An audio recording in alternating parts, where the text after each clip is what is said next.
the resident coordinator deals with the agencies, or should it deal also with other actors, and namely with the donor community?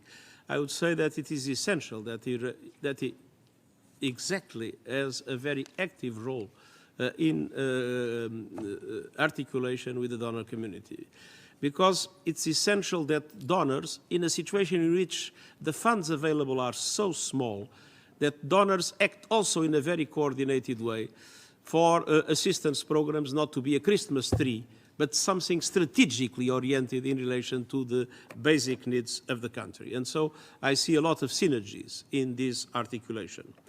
And the second point, it is absolutely essential that humanitarian work becomes more and more a work that enables building resilience and that enables transition to development.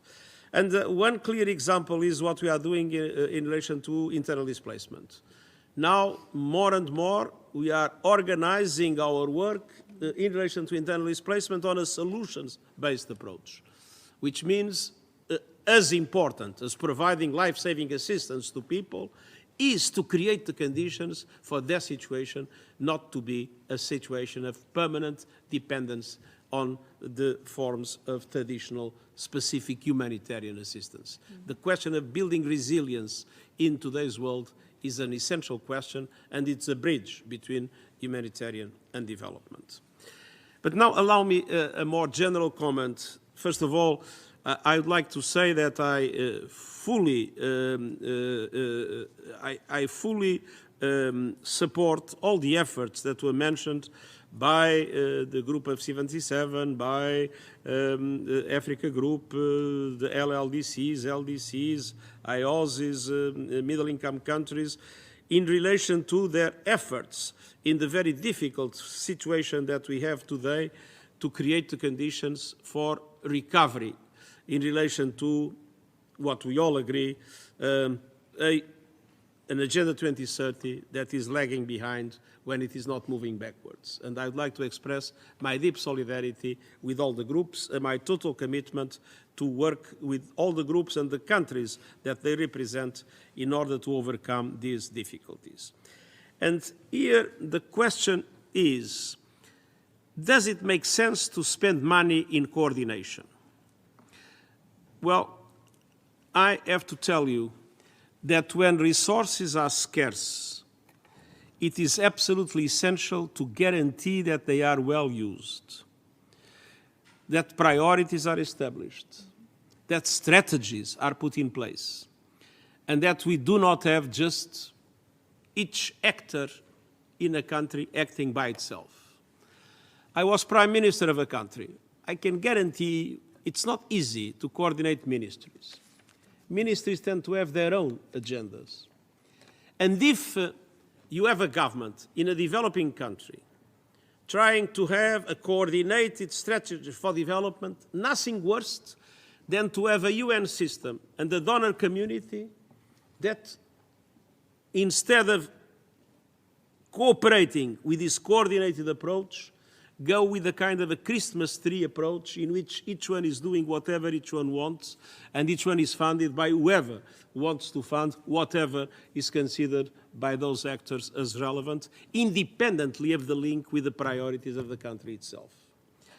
Now, this is not a joke, because for 10 years I was leader of an agency, and that was the natural way to work with agencies in the past. Agencies would tend to have their own programs, very much linked to the availability of funds from the donor community, and a very loose coordination among what they were doing. And I can testify it because I was myself an head of agency, and I almost did not see the role of the resident coordinator that was already there in relation to the capacity to have an effective coordination system. Now, what I believe we need today is resident coordinators that are empowered but have the minimum of resources necessary for an effective coordination of the UN agencies guaranteeing that the UN agencies are aligned with the coordination mechanism that governments have established and are able to discuss with the donor community what are the priorities of the country and to have a positive interaction with the donor community. And I mean, for countries that put in question the funding of the resident coordinator system, I would ask if those countries would be considering to reduce the funding of their president's office or their prime minister's office in order to distribute the money to the different ministries instead of to concentrate some resources on coordination systems. And the resources we are discussing here are peanuts in the context of all the efforts that are being made.